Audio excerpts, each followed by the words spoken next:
Hello and welcome back to Supposedly Fun. My name is Greg and I am here today to do a book haul revisit. This is where I look back at four previous Junes, to see what books I brought into my library, how many I have read, how many I have gotten rid of, if any, and think about whether or not I'm still likely to read any of these books. I haven't had to make any hard or fast decisions about whether or not I want to keep anything in 2023 because we expanded my library in January, so I'm not really clamoring for space. Just a quick note on process, how I do these.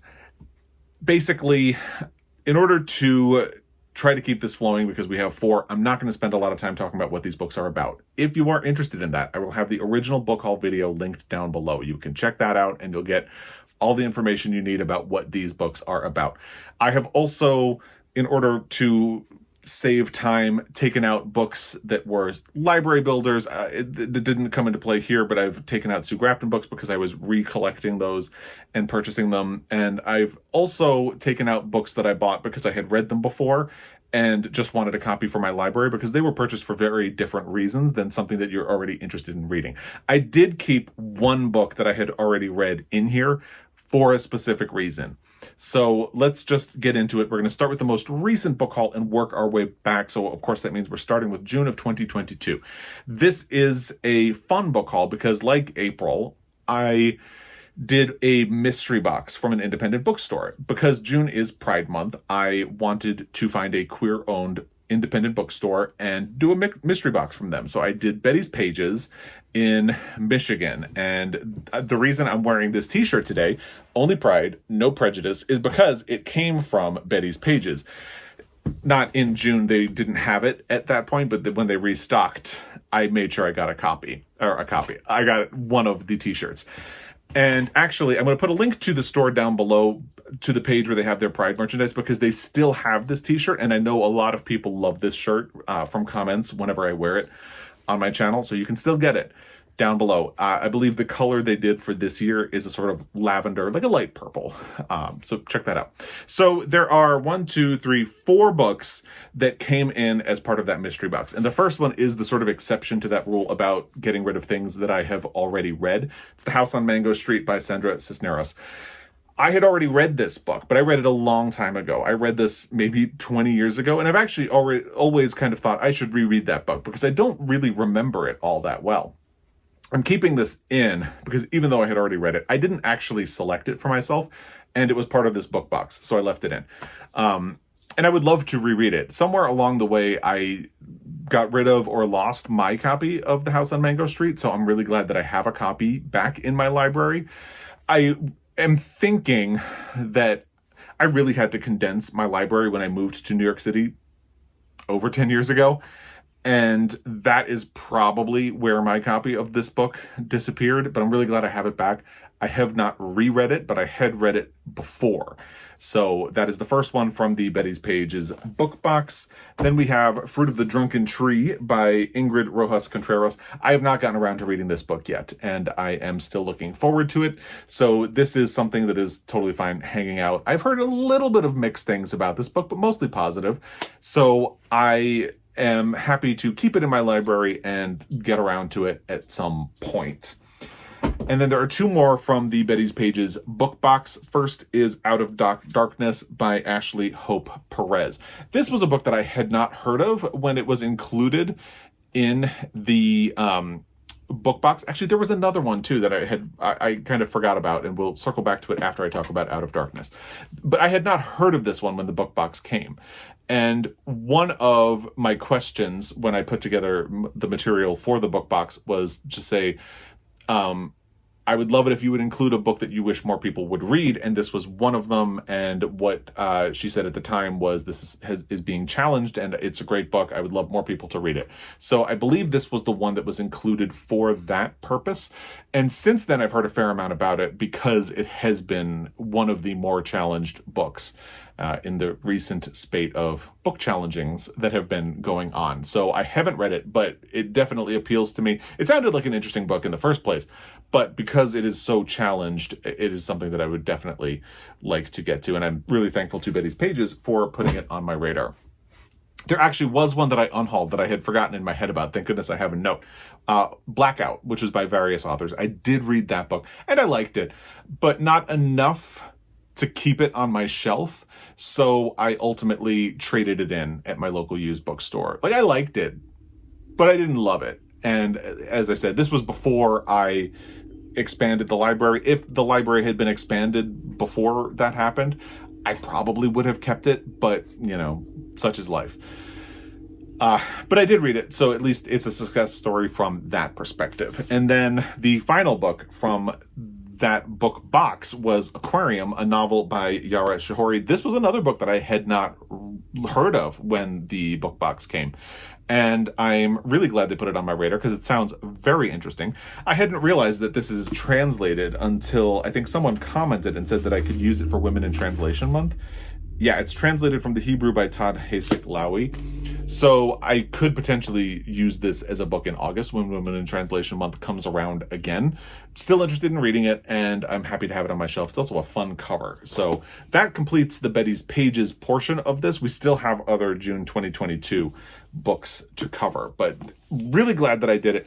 I had wanted to do another mystery box from a queer-owned bookstore. There are two that I follow on Instagram that I was really debating between, and the reality of it is that after we had treatment for Jamie, our dog, and a lot of other things, money's a little tight, so I don't think I'm going to do it, but I am definitely going to keep it in my back pocket and do it again, because it was a fun experiment, and I love the books that they sent to me. So happy to continue or think about doing that again in the future. It was fun. I enjoyed the experience both times that I did it last year. Then we have the book that should be sitting right here. It's The Love Songs of W.E.B. Du Bois by Honorée Fannone Jeffers. I had already read almost half of this book when I purchased this paperback. If you follow along, you know the odyssey that I went on with this book. I originally started it in February of 2022 on audio, and I liked the book but wasn't sure about the audio. So I put a hold on it at the library and then started the book over in hardcover, and I was taking my time as I was working through it. So I thought, you know, the paperback release is not very far away. Why don't I just get on the pre-order list at Montana Book Company for it, and then I'll read it on my own time when it comes. Well, it took me a year to get back to it. Well, not entirely a year, because I finished it in the month of May, almost a year since I brought it into my library. But here it is, The Love Songs of W.E.B. Du Bois by Honorée Fannone Jeffers. I did read it. I finished it in May, finally. I love this book. It's fantastic. You'll be hearing a lot more about it as the year goes on, especially as we get into Best of the Year so far and Best Books of the Year, because I can't imagine that this wouldn't factor into it. I love this book, and I'm very happy that I did read it. And then we have a book that got into my library for sad reasons. So I've mentioned a couple of times recently that I don't really know what my reading month is going to be like, because for emotional reasons, and I haven't really wanted to get into it. Somebody did guess in comments. It's because the anniversary of losing my dog Guinness is coming up. And that is something that's going to be very emotionally, it's already emotionally difficult, but it's going to be difficult. It's coming. And this book is something that was sent to me as a gift. Erica from the Broken Spine contacted the Montana Book Company and told them that she wanted to send Joel and I a sort of care package. So they facilitated sending it to me on her behalf. And they gave her a couple of options, and she selected this book and ended up really good job, Montana Book Company, for compiling the list of books that they recommended, but really good job to Erica for picking this one out of it, because this ended up being the perfect book for that circumstance. It really helped Joel and I emotionally heal and start to move forward. It's The Secret Life of Albert Entwhistle by Matt Cain. And again, if you follow along, you have heard me talk about this book a lot. We just read another book by Matt Cain in May called Becoming Ted. It's a new book. And this book is always going to hold a very special place in my heart for what it did for us last year. You know, we were in a really bad place, and it just started the journey of putting things back together and finding a way to move forward and live with this hole in our lives. So we did read this book, both Joel and I am forever grateful to Erica and the Montana Book Company, and especially Erica, for sending it, because like I said, sometimes the right book at the right time lands in your hands, and that is exactly what happened with The Secret Life of Albert Entwhistle. And then we have So I got 2 copies of the same book. It's The Voice at the Back Door by Elizabeth Spencer. Someone told me about this book, and I'm sorry I don't remember who, because there was an article about how it was a finalist for the Pulitzer Prize, and it was the recommendation from the jury to win the Pulitzer Prize the year that it was published. But there is sort of speculation that the Pulitzer Board decided not to award a prize that year at all, rather than give it to this book, which is about racial inequality, essentially. So this is The Voice at the Back Door by Elizabeth Spencer. I looked online and saw this vintage pulp cover, and I had to have it. So I ordered it, and it wasn't expensive. The downside of this is that you can't read this edition of this book. It would fall apart. And the print's not great. The print size, that is, the margins are really small, and the spine just does not feel like it would hold up to that. So it came, and I love this vintage pulp cover because it's ludicrous based on what a serious book this is, but I can't read it. So it just so happened that after that came, I was in my local used bookstore, and they had a copy of it. So I decided, all right, well, I'm going to keep the pulp cover because it's fun, but this is the version of it that I can actually read. And this is sort of adjacent to my Pulitzer Prize project because I do deep dives on the years where there was no winner. And since there had been a recommendation for a winner, I feel like it'd be fun to read this as an addendum and then do a full discussion on what happened that year. So I haven't read it yet, but I will get to it as part of my Pulitzer Prize project. That takes us to Notes of a Crocodile by Qiu Miaojin. I hope I pronounced that correctly. Translated by Bonnie Hui. This was something for the queer books in translation read along. I'm forgetting what the name of it was. How time flies. But basically, Jen the librarian and I were doing a thing where we were reading books in translation that had queer themes, and this was one of the selections that we did last year. Unfortunately, this fell victim to the way my reading sort of took a nosedive after what happened in the month of June, so I did not end up reading it. Reaction to it in the group was a little bit mixed, and that's why I've been a little hesitant to jump back into it, but I am going to hold on to it. It still sounds really interesting. I'd like to circle back to it someday. I don't know when, but we'll see how that goes. And then I almost didn't include this one because I did also decide to take out books that had been given to me as gifts.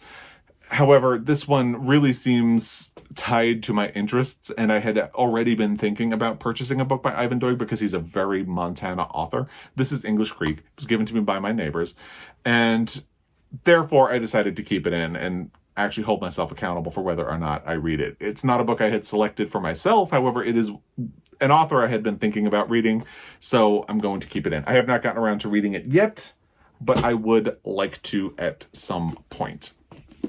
Then we have Woman of Light by Callie Fajardo-Anstine. I have not gotten around to reading this yet, but I would still like to. I've heard a little bit of mixed things about it, and definitely since it's been a year since this book was released, the urgency has died down a bit, but I have not read one of her books. I really want to read her story collection, Sabrina and Karina, as well, so I'm going to keep it, and I'm going to continue trying to get to it at some point. And then we have another unhaul. I had gotten Love and Other Disasters by Anita Kelly. I did start this book on audio, actually, and immediately decided to DNF it because there were a lot of pratfalls and things that were just really irritating to me in the beginning of the book. So I decided to let it go. And once that happened, I just took the book off my shelf, traded it in at my local used bookstore, and got rid of it. So I'm counting this as a half read. So there are 12 books that I brought into my library in June of 2022. I've read 4.5. The half is a little bit generous for Love and Other Disasters based on how far I got into it, but, let's just make it easy. And I've unhauled 2 out of those 12. It's not great, but I've made really good progress, and I still intend to read most of those books. Let's get back to June of 2021 now. The first one that I got is Honeybee by Craig Silvey. This is an Australian book. It was recommended to me by someone. Apparently in Australia, it is a controversial book because of the way it represents its transgender character. It was written by a cisgender male. And the criticism, from what I understand, if I remember accurately, because it's been 2 years now, is that it goes in for the sort of misery tropes that you can find when people write books about queer characters. So people pushed back on that. And but the person who recommended it to me said that they got a lot of practical use out of it and would be curious to hear what I thought. So I got it. I have not gotten around to reading it, but I am still curious. It's a bit of a big book, but I would still be curious to see what I think as well.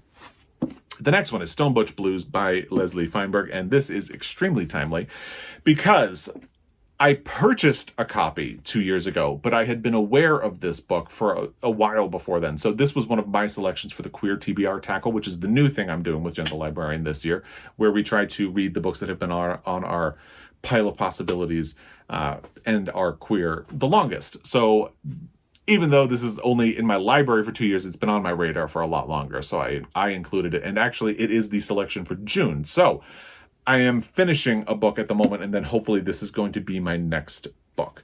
So I will be getting to it, and I will have a lot more to report on that soon, hopefully. And then we have Flames by Robbie Arnott. I got this because I loved The Rain Heron, which is another book by Robbie Arnott. At the time, this book was really not that available, so I found a used copy available from Powell's website and ordered it, and here it is. I have not gotten around to reading it. Joel read it and thought it was just okay. And actually, Charlie, who works at Montana Book Company and who had originally recommended The Rain Heron to me, also kind of said, like, it's not as good. So that dampened the enthusiasm to read another book by his, or maybe I'll just wait for his new book. I think he has a new one coming out later this year. I do still want to read it, but the fact that two people who love The Rain Heron had such a muted reaction to it definitely chilled the enthusiasm level to get to that. But I still would like to at some point. Now we have Bloom, a graphic novel by Kevin Panetta and Savanna Ganucheau. I believe there is a sequel that has been pushed back like 2 or 3 times to this. I did read this book. I did like it. I would like to read the sequel if and when it is ever released. I think it's supposed to be this year. But don't quote me on that because, again, it feels like it's been pushed back at least twice. So this was a success story. I did manage to read that one. Then Joel got me a copy of Terms of Endearment because I had loved Lonesome Dove by Larry McMurtry and just felt like he knows I love these sort of vintagey copies. And again, this is a book that was gifted to me.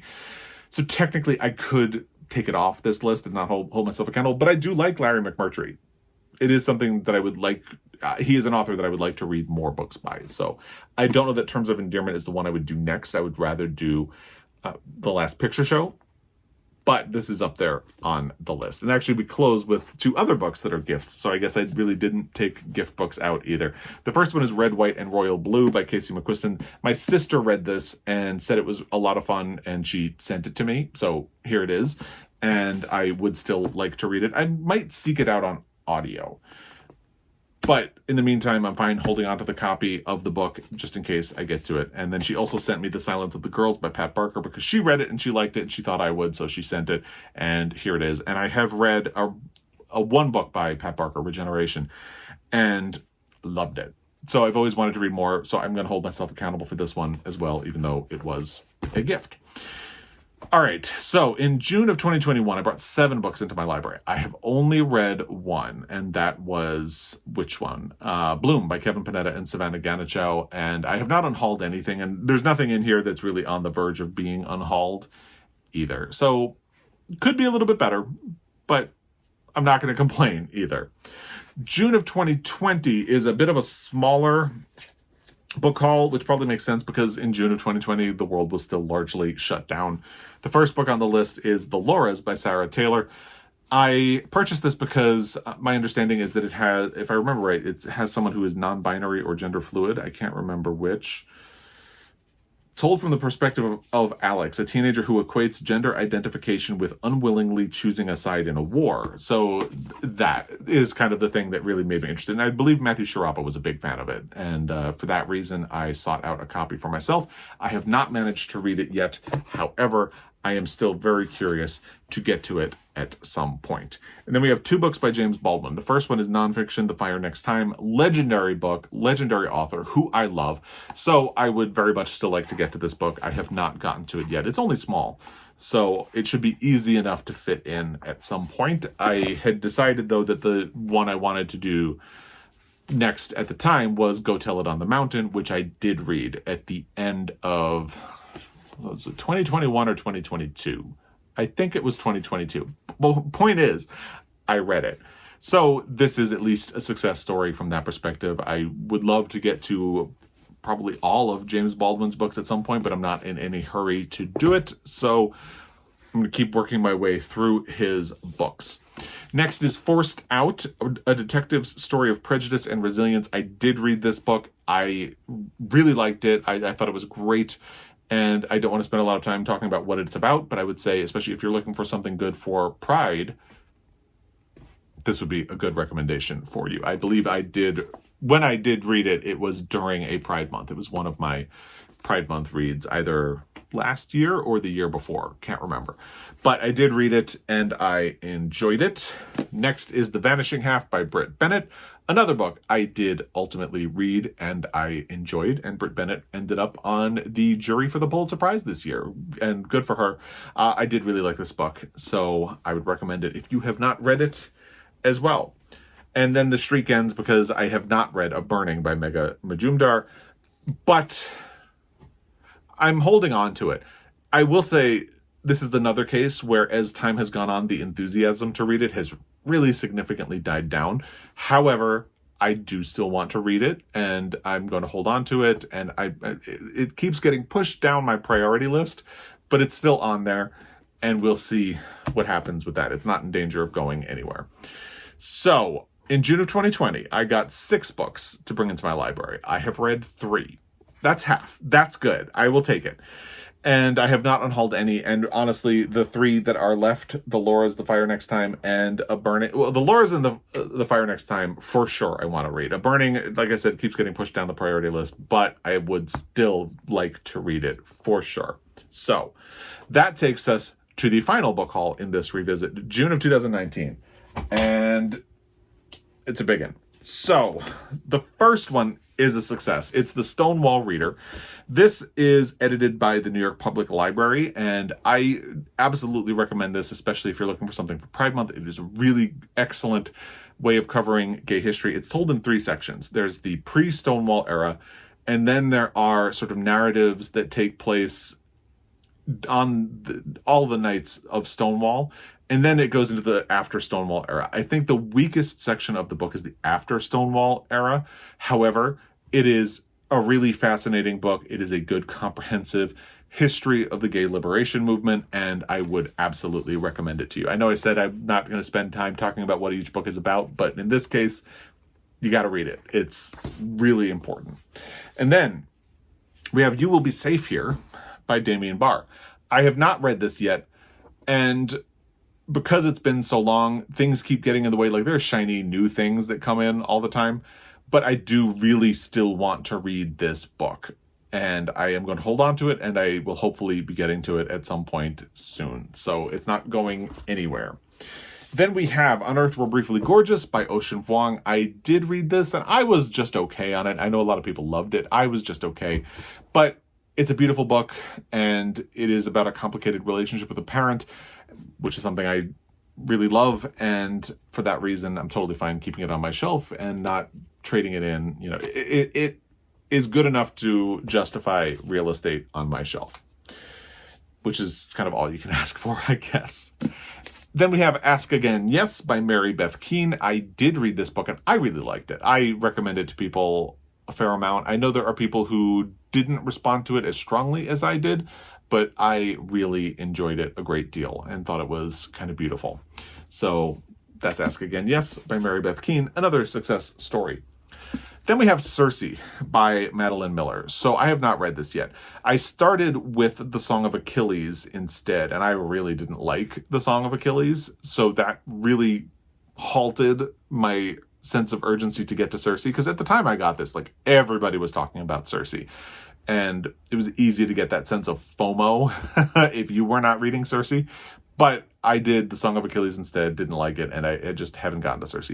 People have told me that they also did not necessarily like The Song of Achilles, but they love Circe, so I'm going to give it a try at some point. I'm just giving it a little bit of time. So this is not going anywhere. I will eventually try it. I just have not done it yet. The next two, actually, there was an unhaul in between. Dark Places by Gillian Flynn. I just really thought to myself and decided, you know what? If I ever read this book, it's probably going to be on audio. So when I needed space, I got rid of it. It's fine. And then we have two that are sort of inherently linked. So in 2019, I decided I was going to do my Pulitzer Prize project. And His Family is the book that won the first Pulitzer Prize, but people always say that it's because Harbor is a book that a lot of people liked, but it existed just before the Pulitzer Prize existed. I did a whole video on this topic. I'll link it down below as well. I've read both of them. I finally read His Family this year. I read Harbor almost right away, and then I've caught up to His Family this year and did my deep dive, which again, I will link down below. Then we have another book that was for my Pulitzer Prize project, The Magnificent Ambersons by Booth Tarkington. I have not gotten around to this yet. However, it is part of my Pulitzer Prize project. It's the second or a third book in a trilogy. I think it's the second. So I have put myself this challenge where if a book that won a Pulitzer is a sequel, I'm going to at least try to read the books that came before it in the series. I'm not going to obligate myself to read the rest of the series, just the ones that came before the winner was published. And there is at least one of those. So I need to plan if and when I get to this one. I will get to it, not if. I will get to it. I just need to plan ahead a little bit. And I have not made that happen yet. Then we have A Complicated Kindness by Miriam Toews. This was for sale at my library for $1, so I grabbed it, and I have not gotten around to it. I've read 3 Miriam Toews books at this point. At the time I got this, I had only read one, which was the All My Puny Sorrows, which I love. I love that book. Since then, Women Talking came out, and I read that and liked it. And Fight Night came out, and I did not like it. It is what it is. I would still like to catch up to A Complicated Kindness at some point. And the final book in this book I'll revisit is A Gentleman in Moscow by Amor Towles. I always waffle back and forth with what I'm going to do with this because I feel like odds are I would listen to this on audio. And therefore, do I need the book on my shelf? Well, I'm not hurting for space at the moment, so it definitely doesn't need to go anywhere. It's fine staying where it is. And people always really want me to read it when I do book haul revisits, and I know that because this is the 4th time it's been in a book haul revisit. So I will get to it. I will get to it. I don't know when, but I will get to it. I promise. And I don't know if I'll do the audio or the book. Either way, it's fine taking up space on my shelf right now because I have room to spare. So that's fine. Okay. In June of 2019, I brought 11 books into my library. I read 5. That's almost half, so pretty good. And I unhauled 1, and the one was Dark Places by Gillian Flynn. Overall, in the last 4 Junes, I brought 36 books into my library, and I've read 13.5. Again, the 0.5 is a little bit generous based on how little of Love and Other Disasters I actually read. Let's just keep it simple. So 13.5 out of 36. That's not too bad. Not too bad at all. And I've unhauled 3 out of 36. So that's, again, not bad. I did a pretty good job buying books that I would like to read and would like to get to. There were not a lot of misdirections in here, which is pretty good. My dog Jamie is starting to go a little nuts. Something must be going on in the street, so I'm going to leave it at that. If you have thoughts about any of the books and which ones I should prioritize, if you have recommendations based on any of the books I've talked about, let me know in the comment section down below. As always, I really appreciate your time, and as always, happy reading.